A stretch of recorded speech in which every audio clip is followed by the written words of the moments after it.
personas que participan se les propone, a partir de una lectura de un libro, de un autor o una autora que luego viene por aquí a vernos, como es el caso de Fulgencio, pues yo les hago una serie de propuestas de escritura que tengan que ver con aquello que están leyendo, de manera que tenemos una serie de sesiones ordinarias de trabajo, ordinarias en el sentido comparadas con una sesión un poco distinta porque tenemos la visita del autor, y luego una vez al mes procuramos que vengan, si lo tienen a bien, la persona de la que hemos leído el libro.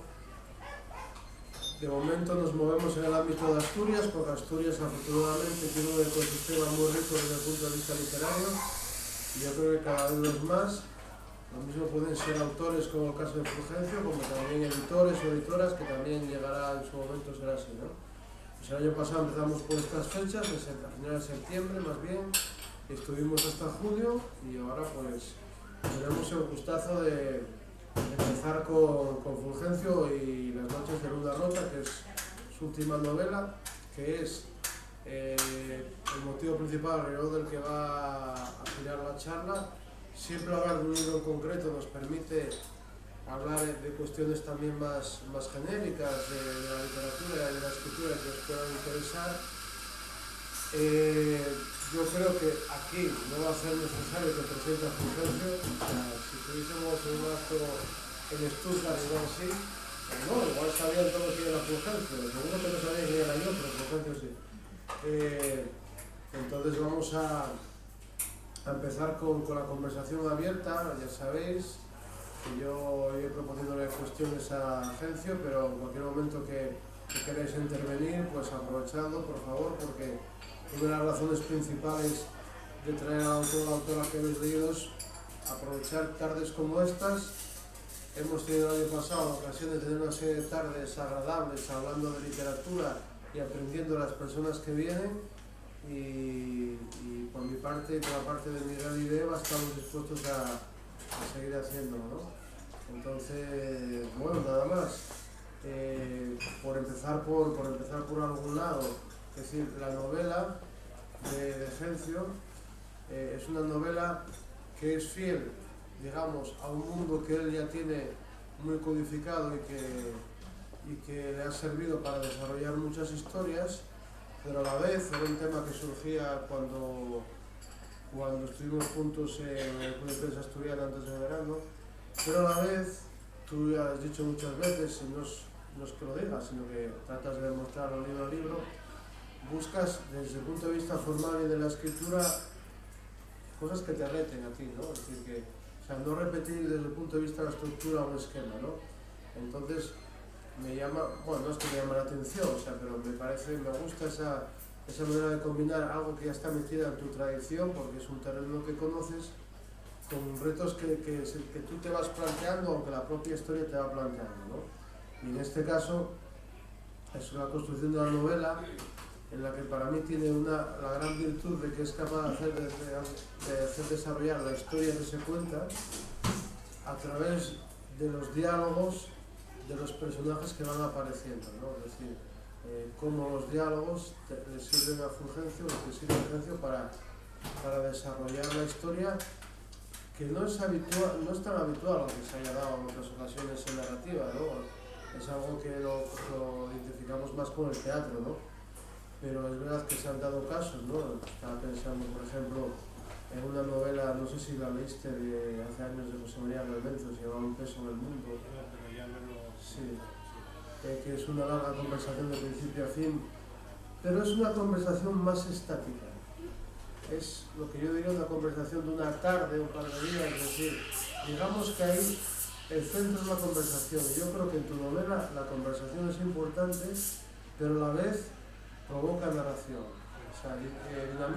dinamiza las historias. Bueno, si queréis empezamos por ahí, y a partir de ahí podéis decir... Bueno, buenas tardes. Ya nos conocemos ya dos. Así que... Y incluso con muchas ya hablamos de esta novela en el otro taller de Cenera, pero bueno, seguimos conversando, ¿no? Al fin y al cabo estamos hablando de una novela que es una continua conversación, ¿no? Yo siempre digo que los pueblos, y ya os lo dije seguramente, los pueblos no son lo que se dice de ellos, los pueblos son lo que se dice en ellos. Entonces, en Peñafonte, que es ese lugar, ese paisaje literario al que yo recurro o he recurrido en muchas novelas, en Peñafonte pues lo que yo hago es darme un paseo por el pueblo y escuchar lo que hablan los personajes unos con otros. Y de esa manera se va construyendo el pueblo y se va construyendo la historia, ¿no? Y sabemos lo que sabemos porque lo escuchamos o porque lo leemos, ¿no? Pero en este caso sabemos lo que sabemos porque lo escuchamos, y a base de escuchar a los personajes pues vamos enterándonos de toda una serie de acontecimientos, toda una serie de servidumbres psicológicas, de acontecimientos pasados que siguen influyendo en la vida diaria de esa gente. Nos vamos enterando de un contexto político muy concreto, nos vamos enterando de la situación de las mujeres, por ejemplo. En fin, nos vamos enterando de muchas cosas y de muchas ocurrencias a través de lo que hablan los personajes. A mí siempre me dijeron que los críticos, los comentaristas, siempre me dijeron que era un escritor muy descriptivo. Y efectivamente es así. Pero quise en esta novela atender a un reto nuevo, en el sentido que comentaba antes Fernando, es decir, dicen que los escritores siempre estamos escribiendo la misma novela, ¿no? Puede que sea verdad, y puede que yo esté escribiendo siempre la misma novela, ¿no? Pero quiero escribirla de manera diferente. Y en este caso sí que di un salto y dije, voy a eliminar la descripción, voy a prescindir totalmente de la descripción, pero totalmente, y voy simplemente a atender a los diálogos y a las conversaciones que tienen los personajes, ¿no? Bueno, debo decir que me resultó fácil, mucho más fácil que las otras novelas. De hecho, esta novela solo se escribió en 2 años y pico, no llevo a 3 años, nada más, cuando hay otras novelas mías que fueron 5 o 6 años. Entonces, esta me resultó relativamente fácil. También es cierto porque alude a un mundo que yo tengo muy interiorizado y muy conocido, y lo que más trabajo me costó, y luego si queréis hablamos de ello, es conseguir, o intentar, no sé si lo conseguí, intentar que no todos los personajes hablaran igual, claro. Evidentemente de los 30 personajes o 30 y tantos personajes no van a hablar, no va a haber 30 y tantas maneras de hablar, pero sí que hay unas cuantas maneras de hablar que yo quise que fueran bien diferenciadas, ¿no? Y nada, aquí está el libro, y hablar vosotros y preguntar lo que queráis, y conversamos, seguimos conversando. Bueno, ¿quién quiere comentar algo para empezar? Perdón, ¿a Fulgencio? Sí, sí. Vale, ya. Así lo mismo, empecemos ya rápido. Yo tengo que contar algunas cosillas, como los actores de la historia, que son los personajes, a veces parecen actores en un teatro. Si dices que te parece, pues me has soltado todo tu documento. Te resulta fácil, no sé cómo te resultó fácil, porque muestras lo que también comentabas ahora, cada personaje no puede hablar igual. Y los nombras, son un poco personajes también de ideas, con lo que hacen, lo que dicen, lo que piensan,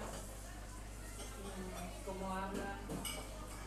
Luego también los nombres de los personajes, que no es fácil poner un nombre aleatorio a un personaje, tú lo haces muy bien. No sé si hablo de todo, pero no sé si hablo. Bueno, voy a empezar por el final, por los nombres, ¿no? Los nombres ya, igualmente, muchas veces que para mí los nombres en todas las novelas son muy importantes. O sea, yo los nombres tardo en ponerlos, pruebo con diferentes nombres y de repente hay un nombre que me encaja en el personaje.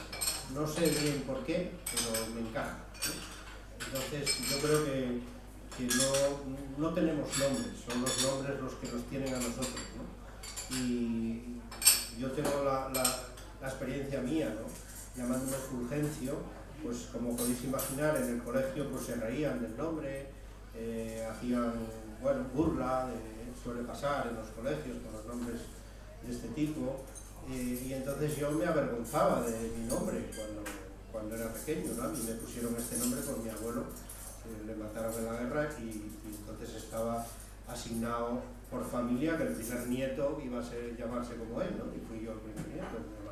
Pero poco a poco te vas dando cuenta de que no puedes llamarte de otra manera, ¿no? Y yo no me concibo ahora mismo llamándome de otra manera y me imagino que os pasará a todos, ¿no? Entonces el nombre es muy importante y luego yo tengo una tendencia a hacer que el personaje se llame de una manera especial para que el lector no lo asocie lo menos posible a gente que conoce. Incluso he llegado a inventar nombres, o sea, hay nombres que he inventado, o sea, que no existen, los he inventado. Con esa idea, con la idea de que el lector se aísle completamente de gente que pueda conocer, ¿no? Siempre pongo el ejemplo y con esto entendéis lo que estoy diciendo, ¿no? En todos los pueblos, antes, ahora no, ahora hay otras cosas, antes había un tonto en todos los pueblos, ¿no? Y era una persona entrañable, además, era una persona querida, era un personaje importantísimo del pueblo, al que todos provocaban, pero al que todos protegían y al que todos querían. Y bueno, en Cenera el tonto era Andrés, Andresín, y qué curioso, nunca nadie se llamó Andrés. Que veáis la importancia social que tiene también la asociación a los nombres. Entonces sí que le doy mucha importancia a los nombres. Y sí que puedo decir que esta novela, comparada con las otras novelas que he escrito, que ya son unas cuantas, pues es la que más fácil me resultó. Sí. Pero por eso que os decía, por ese mundo que tengo dentro ya metido, ¿no? Y porque la mayoría de los personajes, bueno, no sé si la mayoría, pero muchos de los personajes que aparecen ahí son personajes que yo ya conozco. Conozco como si fueran, vamos, íntimos míos, ¿sabes? Entonces, a la hora de describir la psicología de ese personaje, pues te resulta más fácil, ¿no? ¿Cómo nos construyes Fulgencio? ¿Quieres así un poco de tener una ficha del personaje o es a la hora luego de corregir cuando tú escribes todo el juego? Porque son muchos personajes. Sí, pero es un pueblo entero, ¿sabes? Es un pueblo entero que yo tengo en la cabeza y en el papel perfectamente descrito, que sé dónde está cada casa, sé dónde está cada cuadra, sé dónde está cada arroyo, sé dónde está cada muro y sé quién vive en cada casa y es como si fuera el pueblo donde vivo, que sé perfectamente todas las casas donde están y quiénes viven, pues este pueblo también es así para mí. Entonces, a mí me resulta en ese sentido fácil porque, claro, llevo ya 30 años viviendo en ese pueblo, ¿no? Y conviviendo con esos personajes, ¿sabes? Entonces, hay personajes que vuelven, que son protagonistas en unas novelas y en otras pasan al segundo término, otros que desaparecen, unos que vienen nuevos. ¿Sí? Es un ir y venir como todos los pueblos, ¿no? ¿Queréis comentar algo? Y ahora que estás diciendo eso, Gencio, interrumpirme, como acabas de decir, llevas mucho tiempo moviéndote por ese mapa literario, vamos a decir así. Paisaje literario. Conoces paisaje, conoces a los personajes, sabes cosas de ellos, pero así todo, cada vez que te pones con ellos, lo que me fascina es que te siguen sorprendiendo. Sí, claro. Es que si no, no asombrarían al lector. Es decir, para que se produzca en el lector el asombro, que es algo esencial en la lectura, del asombro, pues te tienen que asombrar a ti primero, ¿no? ¿Y cómo se consigue eso? Pues simplemente con la imaginación, nada más. Yo creo que, lo he dicho muchas veces, las dos herramientas principales, aparte del lenguaje y del vocabulario y del diccionario y de la gramática, de todas estas cosas técnicas que ya se le suponen al escritor, pero aparte de todo eso, supones mucho. Sí, las herramientas principales, yo creo que únicas y esenciales, son la memoria y la imaginación. Y entiendo por memoria no solo lo que te ha pasado a ti, sino lo que les ha pasado a otros y te lo han contado, o lo que has leído. Todo eso forma parte de la memoria.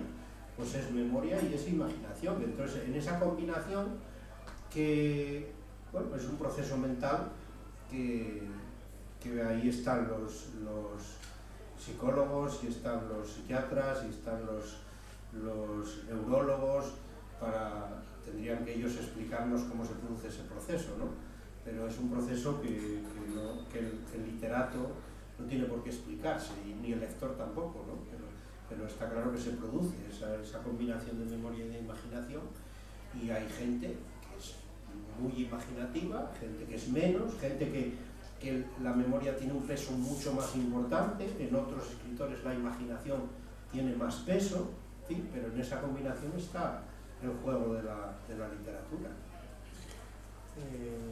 Ahora, yo muchas veces cuando alguien me pregunta, cuando alguien no ha leído tus novelas y me pregunta por tus novelas, hay una cosa que enseguida digo siempre, que no es de concreto ninguna novela, sino que afecta a todas, y es que hoy en día, sobre todo unos años para acá, es una virtud rara la que defiendes desde mi punto de vista, es la lealtad a una manera de entender la literatura y la lealtad a la imaginación.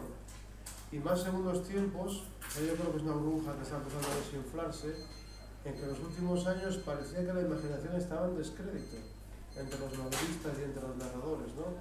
Entonces, en ese sentido, el convencimiento, es decir, igual que el territorio, ¿no? Mi territorio es este, y es un territorio de la imaginación, que por mucha historia de la literatura que tenga a sus espaldas, sigue teniendo rincones que no se han explorado todavía, ¿no?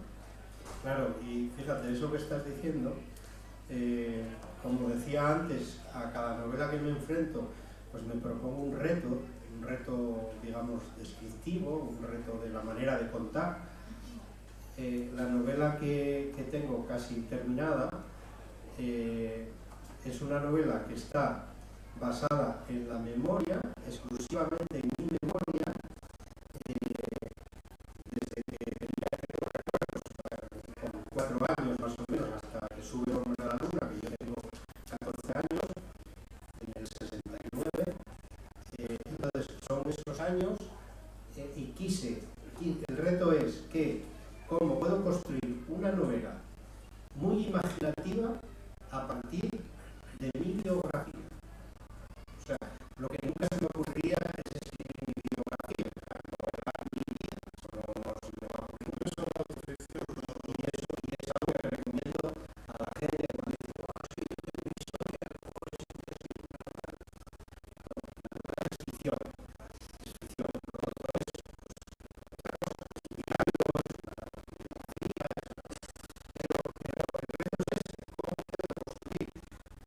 imaginar cosas a partir de la realidad, no a partir de lo que yo viví.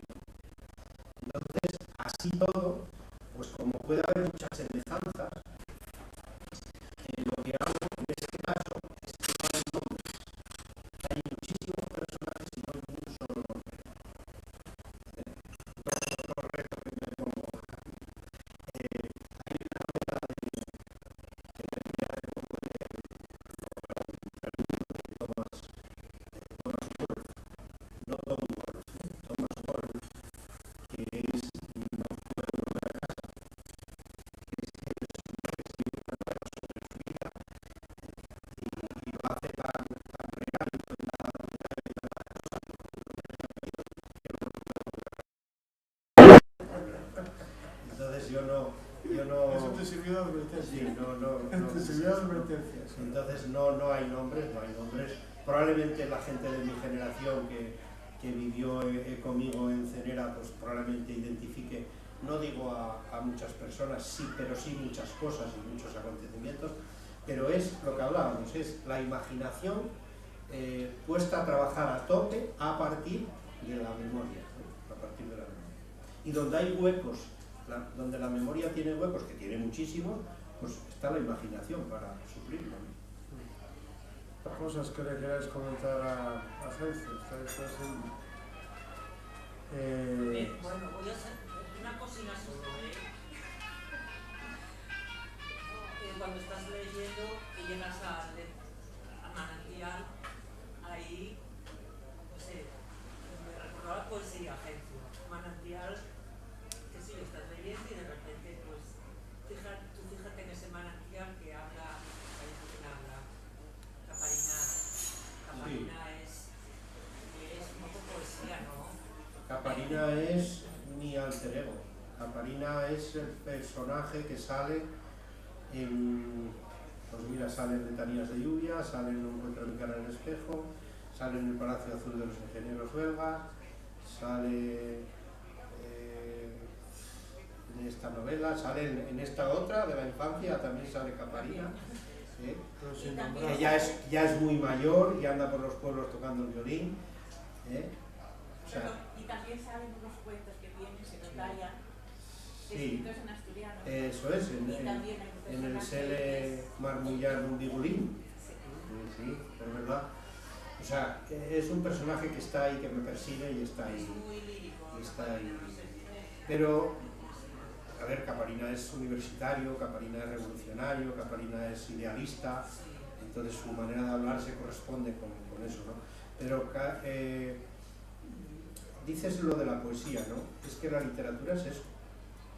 Es que la literatura no son las instrucciones de la lavadora. Por más que algunos se empeñen en decir que la literatura también son las instrucciones de la lavadora, para mí no.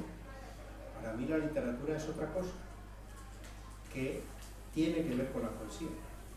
O sea, que tiene que ver con la manera musical, rítmica, entonada de decir las cosas y con la manera sentimental, sensual de asombrar y de llegar al lector, ¿no? A quien lo lee o quien lo escucha, ¿no? Todo eso junto es la literatura. Y la literatura luego puede ser poesía o puede ser novela, puede ser prosa lírica o puede ser... aquí tenéis a Fernando, que ha escrito cosas maravillosas y muy poéticas que no están en verso, están en prosa, ¿no? Aunque él crea que son versos, pero es prosa, ¿no? No, yo a estas alturas ya no Es que- creo nada. Es que toda esa distinción, ¿no?, que se hace a veces, pues, no tiene mucho... No, yo creo que al hilo de lo que se dice Belén y siguiendo un poco el pespunte de lo que acaba de decir Sergio, Pero bueno, reconozco que lo que acabo de decir es polémico, ¿eh? No... estaba pensando en unas declaraciones que leí ya hace un tiempo ya de un novelista, es decir, nunca hay que olvidar que la poesía, le guste o no al lector, pero eso sí, estaba antes que todo. Claro, y la poesía está en un escalón más arriba que la novela, o sea, vamos, literariamente hablando. Eso... La literatura clásica está escrita en verso y desde el punto de vista histórico la novela como género es un género que está en la adolescencia comparado con la poesía que ya peña calas, ¿no? Pero bueno, eso tampoco debería de ser una virtud. Lo que es importante es, digamos, que es una especie de humus y de sustrato que para el narrador, en el caso de Gencio, porque la última vez que nos vimos allí en el Club de Prensa Asturiana citó casi al principio todo a un poeta como Rafael Cadenas. Para el novelista que lee poesía, eso a la fuerza va generando un humus, un sustrato que se nota en la manera que tiene de respetar su herramienta principal, que es el lenguaje. Es decir, que a veces yo pienso, un carpintero cuyo material de trabajo es la madera, primero distingue a la primera de cambio, casi con los ojos cerrados, a madera de pino, la de roble, por poner un ejemplo, y nunca va a maltratar su material de trabajo. Entonces, el material de trabajo del escritor o la escritora, que yo sepa hasta ahora, y esto no se ha cambiado en siglos de historia, es el lenguaje. Y la poesía es siempre la que ha tenido la capacidad de llevar el lenguaje a sus posibilidades más grandes. Más extremas. Sí. Es verdad que Gencio, cuando se pone a escribir la novela, quiere contar una historia, pero eso no es incompatible. Y luego le sirve de algo que, voy a la cita que iba a decir, Guillermo Sacomano, un escritor argentino que ganó en su momento Biblioteca Breve, en una entrevista decía que pues, se ponía a leer novelas de sus colegas, de sus contemporáneos, y que parecían todas intercambiables, que parecían que están todas escritas en un lenguaje neutro o un lenguaje blanco. Y decía, ¿por qué? Porque la mayoría de mis colegas no leen poesía. ¿Sabes? Bueno, esto me sirve para hacer aquí una defensa cerrada de la poesía. Nuestra próxima visita va a ser una poeta, además. O sea, pero bueno, con Gencio no hace falta porque Gencio tiene clarísimo. O sea, bueno, más cosas que querías comentarle. Sí.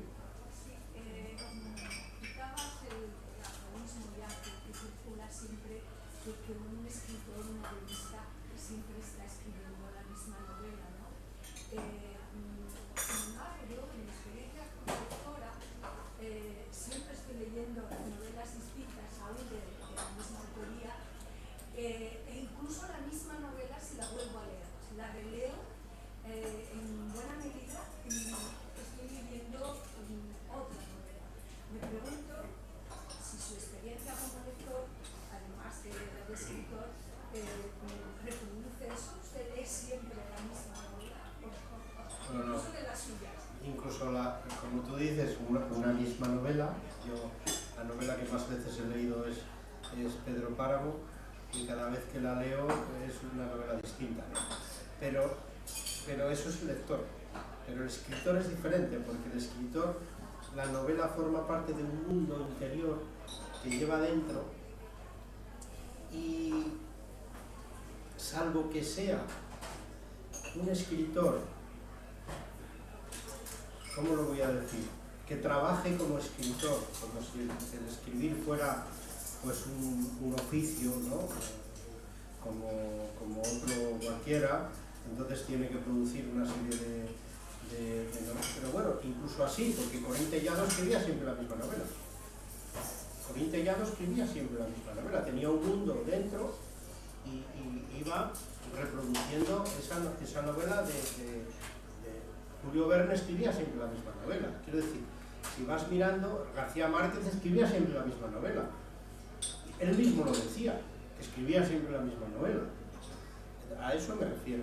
Evidentemente hay escritores que tocan temas pues, muy distintos y muy dispares, pero bueno, la mayoría de los escritores tienen un mundo interior que van expresando y reproduciendo, y sí, cuentan cosas distintas, de épocas incluso diferentes, pero en el fondo es su manera de contar, es su manera de sentir, y son esas carencias que tienes dentro, esos sueños, esas cosas que no pudiste conseguir y las consiguen tus personajes, en fin, toda esa complejidad psicológica, ¿no?, entre el escritor y sus personajes que está ahí en todas las novelas. Más cosas que queréis comentar la agencia.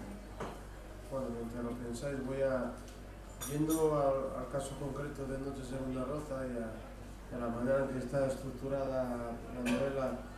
Cada capítulo es una conversación entre un par de personajes. Yo quería ir un poco a la trastienda de eso, ¿no? Entonces, uniéndolo a la propuesta de escritura del taller, y teniendo, la comentaba antes Belén, la fluidez y la naturalidad con la que se expresan los personajes en estas conversaciones, o sea, la capacidad para que nosotros como lectores, cuando nos sentimos más que leyendo los capítulos de las conversaciones, como si fuéramos testigos de una conversación a la que nadie nos ha invitado y estamos siendo un poco ahí en una esquina siendo testigos, ¿no? Dicho esto, ¿cuál es el, digamos, a ver, qué es necesario o cuál es el secreto en la manera de hablar, para escribir un diálogo que funcione? O sea, tú dónde tienes ahí las señas que te dicen, este diálogo funciona, este diálogo tengo que reescribirlo? No lo sé, lo he pensado muchas veces. Quizá el escucharlo, el intentar escucharlo. Quiero decir, cuando tú construyes un diálogo, intenta imaginarte que lo estás escuchando a dos personas hablar. Y si no te choca, si te parece natural, pues es que está aquí. Estoy leyendo ahora una novela muy curiosa de Ignacio Aldecoa, que yo creo que no había leído de Ignacio Aldecoa más que algunos cuentos, en unos cuentos completos que publicó Alfaguara hace unos años, pero novelas no había leído, y un amigo me recomendó y dice, joder, pues, léete algo de Ignacio Aldecoa porque igual merece la pena. Y entonces estoy leyendo una novela que es Gran Sol. ¿La leíste? Sí. Entonces es alucinante con qué naturalidad construye los diálogos. O sea, la novela transcurre prácticamente en un barco, son los marinos que van a pescar, ¿no? Y entonces todas esas conversaciones entre ellos, entre unos y otros, sí que hay descripción y sí que hay tercera persona, no como en este caso, pero son diálogos totalmente naturales. Si los estuvieras escuchando aquí, pues... Y para construir eso... Yo creo que esa es la clave. La clave es que sean diálogos que tú los escuches y no te sorprendan, ¿no? Claro, pero tú acabas de nombrar el verbo escuchar, ¿no? Y es verdad, esos diálogos, porque además son una jerga de un gremio muy concreto que tiene su propia Ignacio Aldecoa. Y en el caso de tus personajes también tienen aspectos muy concretos porque son de una aldea, están atravesadas por la memoria muchos de ellos. Es decir, escuchar, es decir, lo del oído es importante. O sea, lo de... Tú hablaste de la imaginación, hablaste de la memoria. Eso es memoria. En la tradición oral y el escuchar Sí, a la claro, gente hablar, eso es memoria. Pero también el oído, en el sentido de que si tú tropiezas con un personaje que no acabas de encontrar la manera de hablar, pues a lo mejor mañana que sales a donde sea, piensas en alguien, en su manera de hablar, que te pueda servir, ¿no? Como esas... Sí, yo creo que ha ocurrido alguna vez eso, ha ocurrido, pero no muchas veces, alguna vez sí que ha ocurrido, alguna vez sí. Pero son construcciones, yo creo, son construcciones de la imaginación, ¿no? Y como digo, basadas en la realidad, en que, a ver, no nos engañemos, tampoco es que la gente en un pueblo hable así, No, claro. no nos vamos a engañar, ¿no? Claro, en Peñafonte tampoco es que la gente hablara así, ¿no? Pero bueno, intentas que, por ejemplo, cuando la viuda Dulce está hablando, tan influenciada como está por sus ensoñaciones y sus tragedias griegas y todo esto, pues ella cuando hable, pues esté como transmitiendo ese mundo interior que lleva dentro, ¿no? Esa forma de hablar. O Capalina lo mismo, cuando habla, pues que está transmitiendo eso que lleva dentro, ese idealismo y ese fracaso también, tener en cuenta que yo en esta novela quise expresar el tremendo fracaso de la frustración de esta gente que se tiró al monte persiguiendo una idea y creyendo que la recuperación de la democracia era posible y de la libertad era posible y que vendrían a ayudarnos y que de fuera tal, en fin, todo este mundo que ya conocéis de los fugaos y de los maquis y todo esto, pero ya estamos en el año 49 y nada ha salido como ellos pensaban al principio, están abandonados completamente incluso por los suyos, traicionados en todas las esquinas y la única ilusión que tienen ya es sobrevivir un día más y pasar a Francia, si puede ser.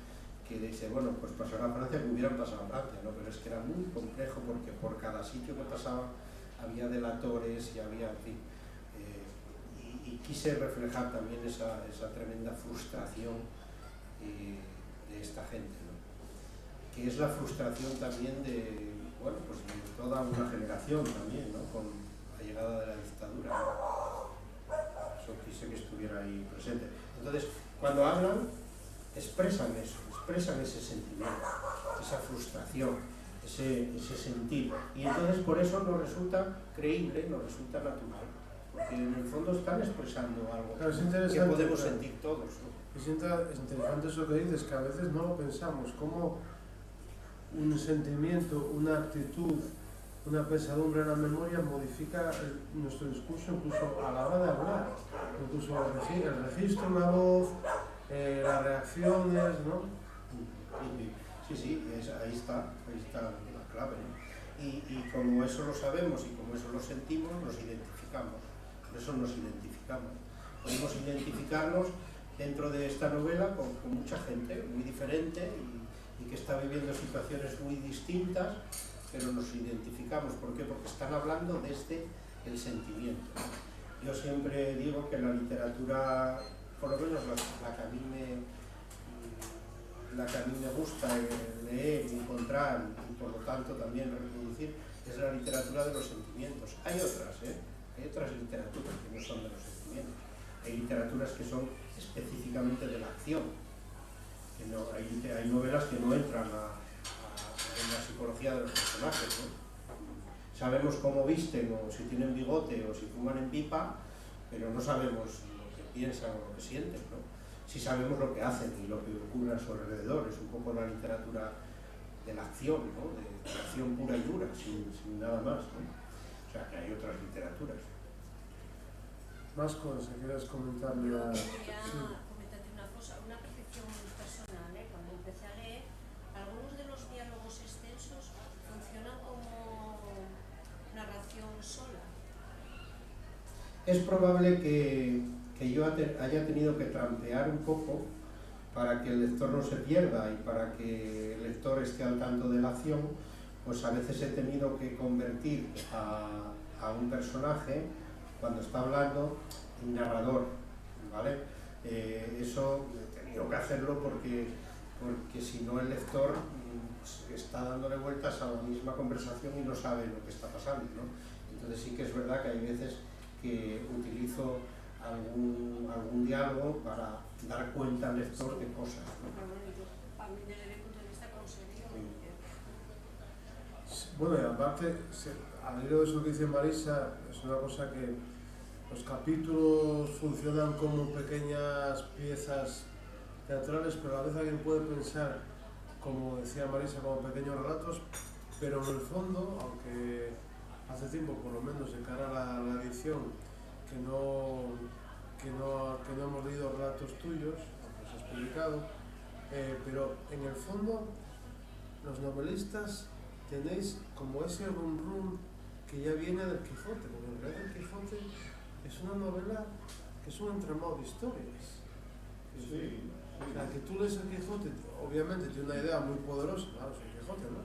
Como novela, pero tú puedes engancharte y recordar unos episodios y otros, y yo particularmente cuando leía la novela, hay diálogos con los que tienes más predilección que por otros, pero esto es una cuestión muy personal del lector, es decir, todos son necesarios, porque además, insisto, la narración de la historia reposa en esos diálogos. Sí, pero como bien dices, hay capítulos que podrían ser un relato, solos, ¿no? De hecho, la novela nace de un relato. Es decir, lo primero que yo escribí de esta novela fue un relato, y el relato que escribí fue el del viejo en el asilo hablando con su amigo.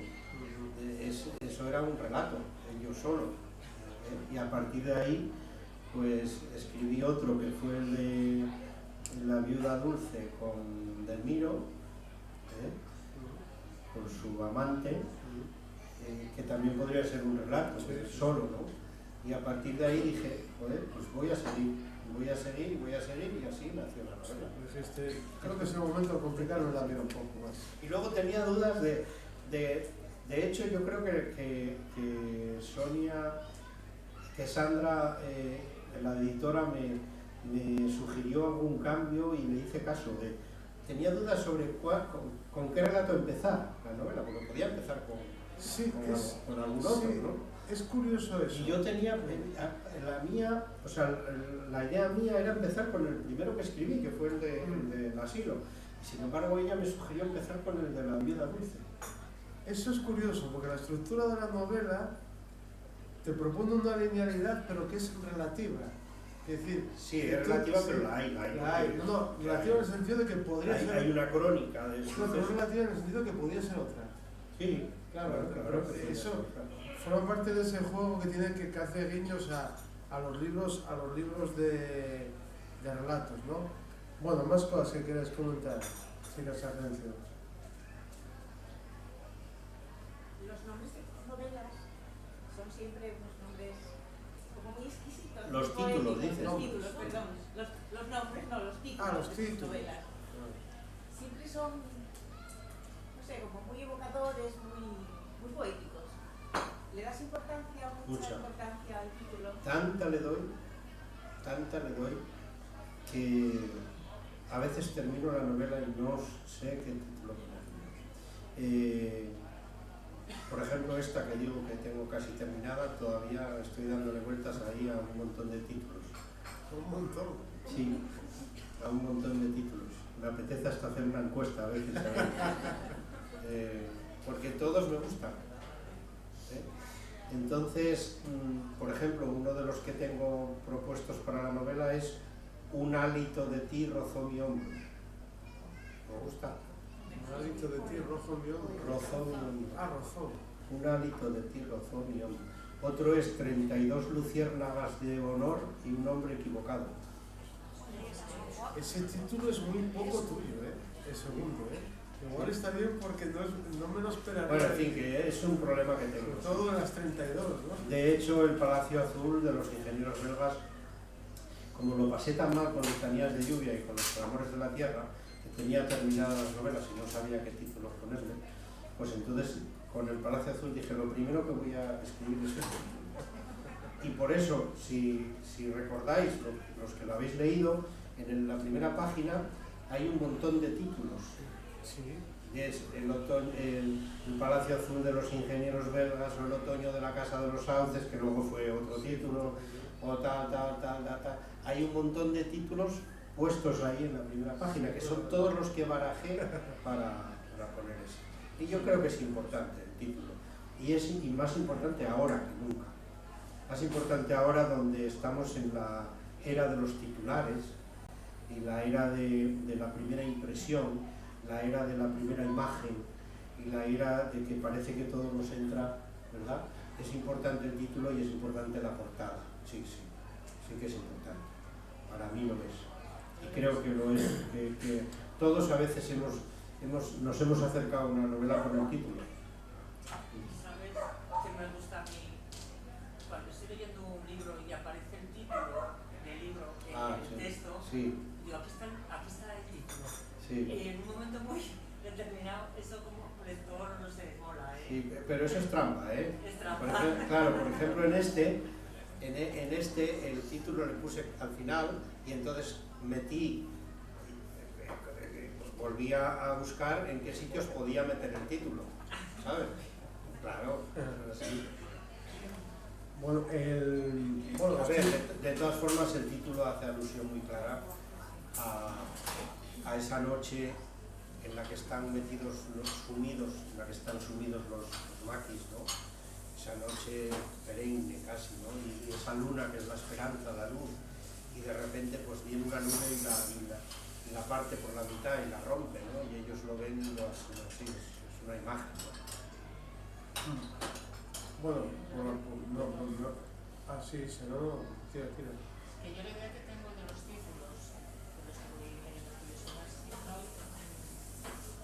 también el título es como el regusto que te... Regusto, yo no sé de palabras, no sé si es o no. El regusto que te deja el libro. No sé si me explico. No, explícate un poco. No como entrada de me gusta el título de el libro, sino cuando yo acabe el libro Que tenga sentido. y que la sensación que me queda dentro es el título.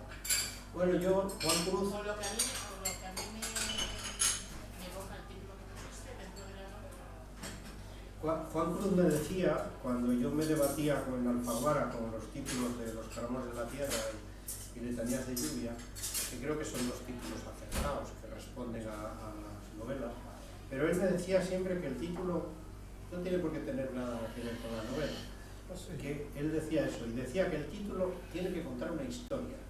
Eso decía siempre él, que el título tiene que contar una historia. Es decir, cuando tú leas un título, que te imagines algo. ¿Sabes? Bueno, ahí sí que hay algo de verdad. Ahí sí que hay algo de verdad. Si tú dices el Palacio Azul de los ingenieros belgas, te estás imaginando muchas cosas, sobre todo en nosotros, en Asturias. Ya nos estamos imaginando muchas cosas. Nos estamos imaginando unas casas diferentes, especiales, en una época concreta, la industria, que venían de fuera los ingenieros, hay una historia ahí, ¿no? Si decimos Noches de Luna Rota, quizá no hay tanto una historia como una imagen, ¿no? Una imagen poética. Pero él decía siempre eso, ¿no? El título tiene que contar una historia. Bueno, lo que pasa que no sé. Es lo ideal. Claro, lo que pasa es que luego piensas el extranjero de Camus, claro, que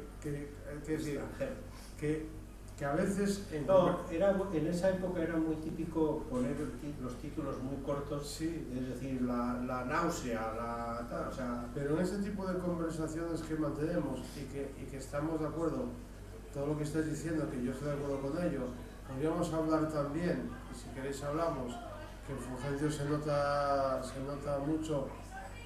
Me da la razón esa teoría que tengo yo, que son más importantes los comienzos de las novelas que los finales.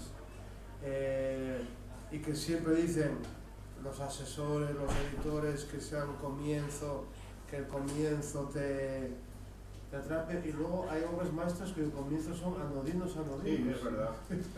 Pero eso ahora es más complicado, ¿eh? El comienzo tiene que ser importante, si no, estamos ya, nuestro cerebro, el cerebro de mucha gente se está acostumbrando a frases cortas, pero para ti ya era importante por una razón exactamente literaria. Sí. Porque el comienzo de una historia. A ver, yo siempre admiré mucho las novelas que como Crónica de una muerte anunciada, que es la próxima que vamos a leer en el taller, que es que en la primera frase es que empezar una novela diciendo ya que el personaje le van a matar es terrible, ¿no? Pero es de una maestría tremenda, ¿no? De hecho, yo en el libro que tengo de mis libros de Siempre Jamás, que son 120 artículos sobre 120 libros, comienzo el artículo con la primera frase del libro y le termino con la última frase del libro, ¿no?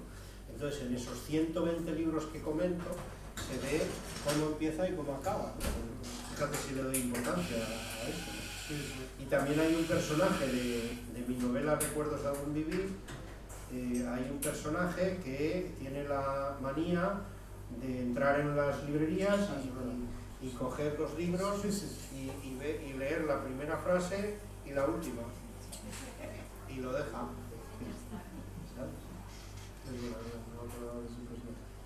Más cosas que quieras comentar de Asencio. Bueno, es decir, antes hace un rato hablabas de la memoria, ¿no?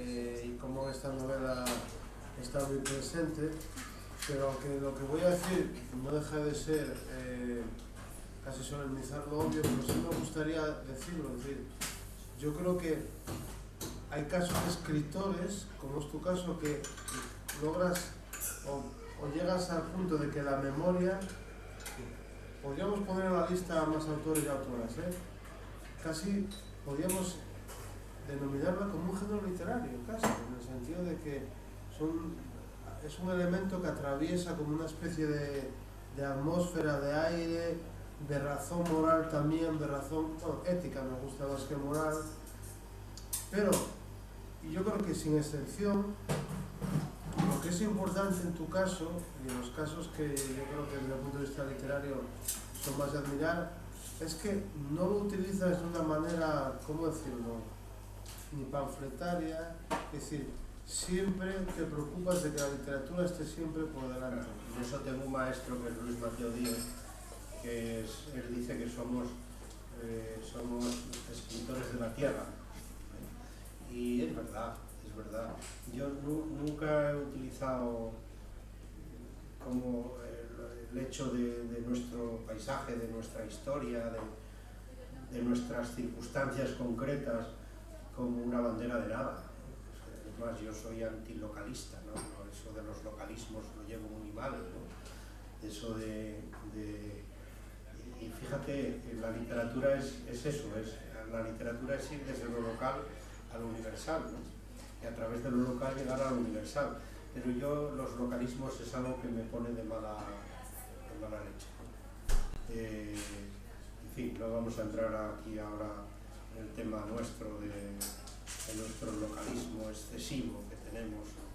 No, pero la literatura es una respuesta a eso, porque tú lo acabas de decir hace un rato. Pero hay gente que no lo entiende así. Tú eres alguien de Mieres, y un escritor mexicano que escribe una novela de un pueblo mexicano, has logrado que hagas tuya esa novela y la experiencia de esas novelas, es decir, esa universalización que es propia de la literatura, es decir, creo que es algo siempre a tener en cuenta y a salvaguardar, ¿no? Sí, pero bueno, yo me refería que, por ejemplo, en el último taller que estuve, hace 2 semanas, pues como que intentaron, no sé, intentaban como decir, y lo habían hablado en el taller, que como que mis novelas eran reivindicativas de la condición asturiana y de la minería y de no sé qué. No. Es una lectura muy desenfocada. Todo lo contrario. Si me pongo yo a hablar de todo el tema de cómo se está utilizando el tema de la minería y todo eso, soy muy crítico, ¿no? Muy crítico. Creo que la minería forma parte de nuestra historia y de nuestra condición y seguramente de nuestra manera de ser, sobre todo en las cuencas. Vamos, de eso no podemos renunciar a eso, pero para mí la minería fue un cáncer para nuestra región.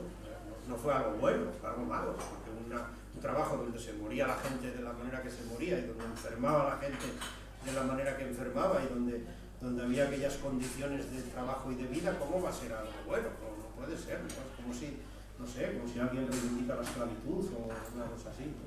En fin, este es un tema complejo del que creo que se habla poco, se habla poco, incluso aquí en las cuencas se debate poco sobre lo que supuso realmente la minería para nuestra historia, no solo para la historia económica, sino para nuestra historia como condición, como seres humanos, y para la cultura, y para la educación, y para, en fin, para muchas cosas. Creo que no se ha debatido ni se debate suficientemente sobre este tema. Referente a eso que te dijeron, generalmente, bueno, cuando lo que decís los escritores es que hay que escribir sobre lo que tú conoces y sabes. Claro, yo no eso fue lo que conocí. No puedes ir No estoy reivindicando nada, estoy contando. Estoy contando lo que viví, lo que conocí, lo que escuché y lo que sentí, ¿no? Pero sin reivindicar nada, de nada. Un escritor cuenta unas historias, una escritora cuenta unas historias, las escribe, y luego el lector o la lectora llega y hace, que es totalmente lícito, un traje a su medida. Claro. Pero eso nunca lo puedes, yo creo, proyectar a una responsabilidad del lector o la lectora. Y luego, esto es una idea mía, hay una idea bastante desenfocada y bastante manipulada de lo que puede ser lo político con una novela. El otro día, en una charla pública de Sergio del Molino, que hablaba de todo esto, en el turno de intervenciones yo comenté que, claro, o sea, es que El Lazarillo, o sea, es una novela totalmente política, El Lazarillo, pero claro, pero entendido en el sentido más amplio de la palabra, no en el sentido reduccionista del intelectual o escritor orgánico, como había en los regímenes dictatoriales y que ahora pueden volverlos a ver de un lado o de otro, esto me da igual, que escriben al servicio de un proyecto en concreto. Es decir, cuando tú pones el proyecto, pues hacías alusión con los libros de Gencio, por delante de la literatura, es decir, a mí yo le escuché decir a Clara Obligado, una colega de Fulgencio, que no es sospechosa, es decir, que llegó a España huyendo de la dictadura de Videla, que dijo que para ella su ideología es la literatura. Claro. Me parece una declaración, puede parecer a muchos drástica o equivocadamente escapista, no tiene nada que Sí, ver con a ser otros les escapista. puede parecer indiferente. No, en absoluto, yo creo que es todo lo contrario. Sí, Yo creo que sí. es todo lo contrario. Yo tengo mis pensamientos políticos que inevitablemente se reflejan en la novela, en las novelas, en los personajes, pero fijaros, estos personajes son todos ficticios, son todos imaginados, menos uno. ¿Sabéis cuál? Alter ego. No, No. ese es el más imaginativo de todos. Normalmente nuestros alter egos son pura imaginación. Más que pura imaginación, puro producto de nuestras carencias y de nuestros complejos. Suelen ser o mucho peor que nosotros o mucho mejor. Sí. No, hay un personaje que es real, que es Efraín, que es el que no habla, que es el que no está, pero está. Efraín es un personaje real, muy real. Bueno, más cosas que querías comentarle a Agencia. ¿Puedo decir una cita? Como si no te hubiese dejado decir nada, vamos. No, es que a raíz de sus personajes, mira, que te viene muy bien, o sea, esto es un piropo que te dedico, ¿vale? Que lo tengas claro, gente. Una cita de Muñoz Molina, hablando de los personajes. Un mal personaje solo se parece a su autor. Un personaje logrado se parece a cada uno de sus desconocidos lectores. Que me llamó la atención de otros. Sí, es toda una tesis eso. Me viene al pelo para Toda una tesis, de verdad. Es toda una tesis. Hombre, es Muñoz Molina, Sí. Bueno, No lo conozco, ¿eh? con todo mi cariño, Lo suscribes eso. Sí, claro. Ya vamos, ya. Totalmente, sí. Es que sí es verdad que, claro, sus desconocidos lectores como lector. El personaje más importante de todo lo que hemos leído, o de todos los que hemos conocido a través de la literatura, es aquel del que no nos hemos olvidado, a pesar de que han pasado los años, ¿verdad? Seguro que tenéis personajes que habéis leído, encontrado en novelas, que habéis leído hace mucho tiempo y os seguís acordando de ese personaje como si hubiera sido una persona que hubierais conocido. Ese es el buen personaje. Ese es el personaje que está perfectamente conseguido y logrado.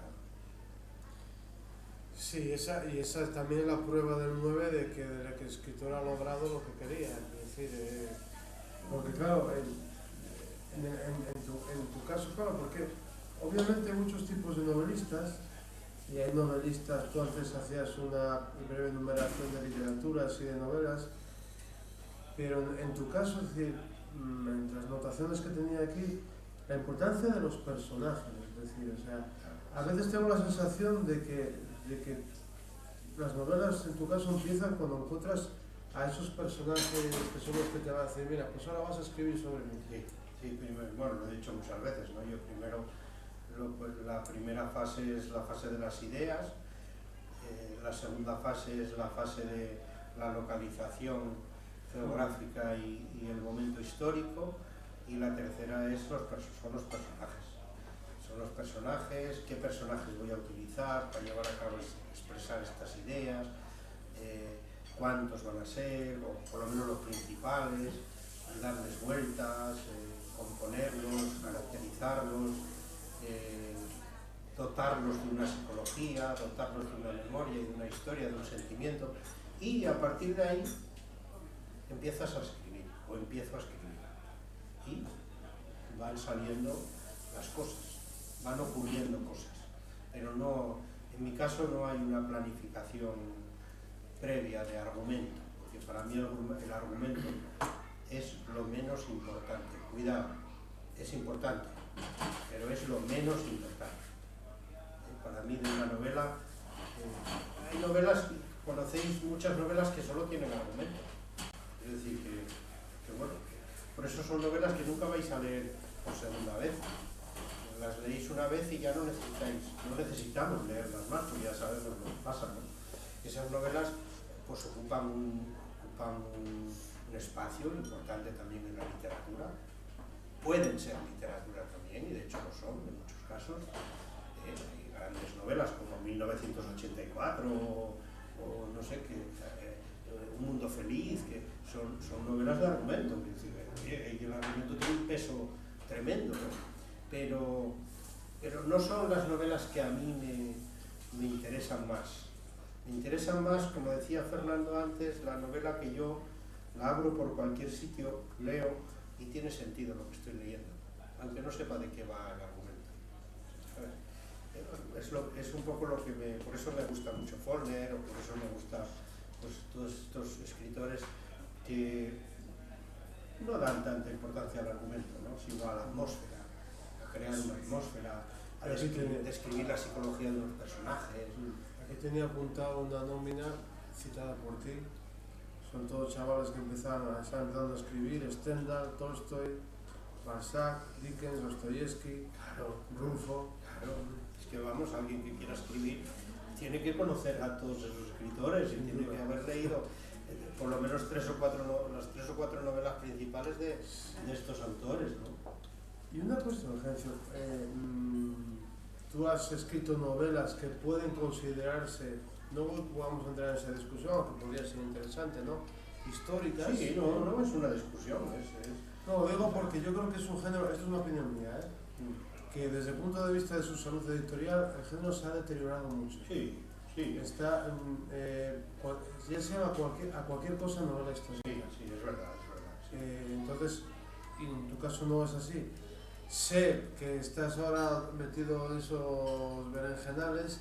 No, la cuestión que te quería plantear, aparte de lo obvio, que necesitas documentarte, que las cosas, los datos que son históricos sean verosímiles, no que un legionario romano no aparezca con lo digital, vamos a ver, lo que se llaman 100 fallos de Rapport. Aparte de eso, al final no es tan distinto tu enfrentamiento a esa novela como una novela como Noches de Luna Rota, ¿no? La misma novela, lo que decía antes, es la misma novela. Lo que pasa es que si yo escribo sobre Ramiro I, pues lógicamente sí que respeto todo lo que se conoce sobre Ramiro I, sobre la época, sobre los personajes históricos que puedan aparecer, pero el resto es imaginación, ¿no? El resto es imaginación escribiendo mi novela, ¿no? La literatura de los sentimientos, ¿no? Entonces cuando Ramiro se ve allí ya un hombre mayor, un hombre viejo, un hombre que hace, fijaros en aquella época con 55 años,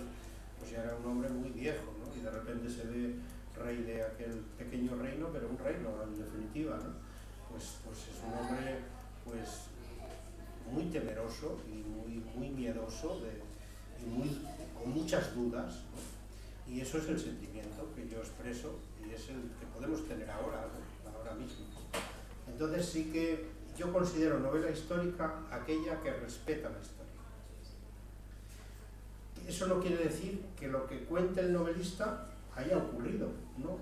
Pero sí que ha podido ocurrir.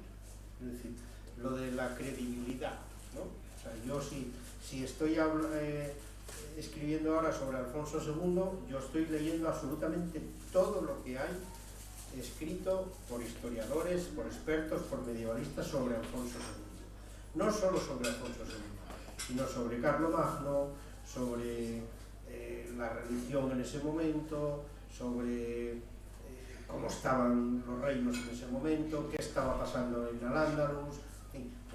Tengo que saber todo eso. Y a veces para escribir una frase a lo mejor. Pero esa frase que escribo tiene que responder a la realidad. Pero a partir de ahí, pues es la imaginación. Y la literatura es la que nos acerca a la historia muchas veces, ¿no? Pero claro, ese acercamiento no tiene que ser un fraude, tiene que ser creíble y tiene que tener visos de posibilidad, no digo de realidad, de posibilidad, ¿no? Es difícil porque son épocas muy oscuras, son épocas sobre las que hay muy pocas cosas, pero luego empiezas a leer y a leer y hay más de lo que parece. Y como tú decías, pues bueno, pues hay gente que esto se lo toma pues a modo de folclore, ¿no?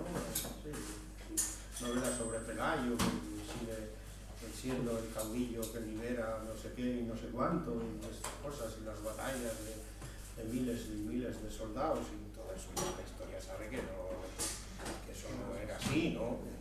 Entonces, bueno, tienes que ser, oye, si quieres escribir sobre Pelayo, pues documéntate, mira a ver y construye un personaje pues creíble, con sentimientos, con... Pero, hombre, en fin, no vamos a hablar de eso, ¿no? Ya.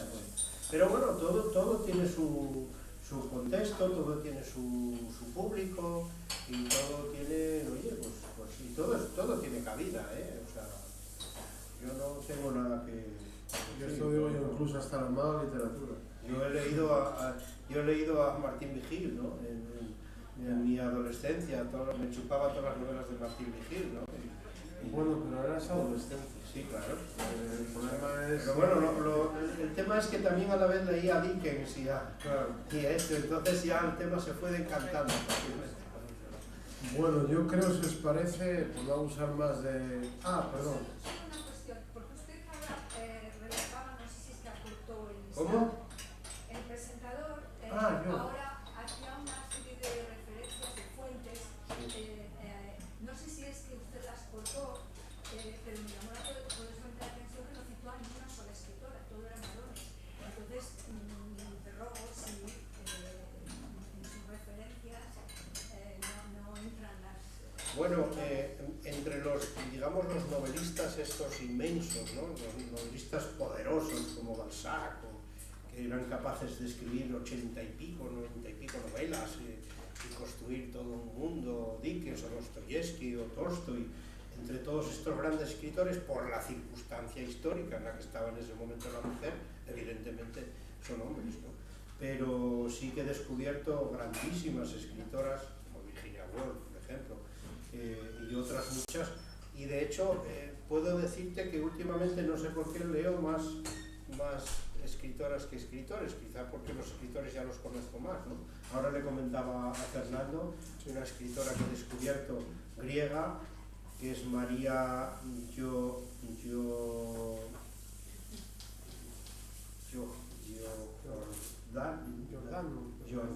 o algo así, bueno, tiene un nombre muy... Es una escritora griega que empezó a escribir con 65 años y tiene 4 novelas maravillosas. Yo he leído las 3 primeras, la cuarta todavía no se publicó en España, pero tiene 3 novelas que son una delicia, o sea que es una maravilla. Y estas sí que las novelas están basadas en su experiencia personal y con el pimentón de la imaginación, ¿no? Puesta. Entonces consigue una literatura fresca, consigue una literatura sencilla, pero a la vez muy poética, muy sentimental. Os la recomiendo, vamos, pero encarecidamente, ¿no? Para las 3 novelas, no sé si tú tienes alguna aquí, de Acantilado, de María... Giordanino. ¿Cómo? Giordanino, eso es. María Giordanino. La primera es, ¿cómo es? Lexendra o Alexandra. No sé, busqué el nombre de la Lexendra, autora por... que es la historia de la abuela griega, y bueno, en fin, os lo recomiendo, de verdad. Como decía, bueno, gracias por vuestras preguntas, por venir un día más a los encuentros miércoles yocos. Nosotros vamos a seguir, sobre todo a las gracias a Agencio, porque Agencio siempre está dispuesto.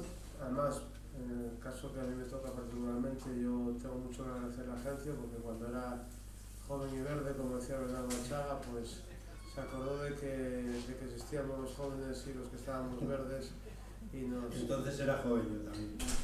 Sí, también, pero bueno, y yo eso siempre se lo tendré en cuenta y estaré muy agradecido siempre. Bueno, quien quiera incorporarse a los miércoles yocos todavía lo puede hacer. La única condición, aquí no se paga ni matrícula ni nada, es comprar el libro que se vaya a comentar con el autor o la autora, por supuesto la youtube, claro, para esos miércoles yocos. Y nada, darles las gracias a Agencio una vez más, a todas vosotras por venir.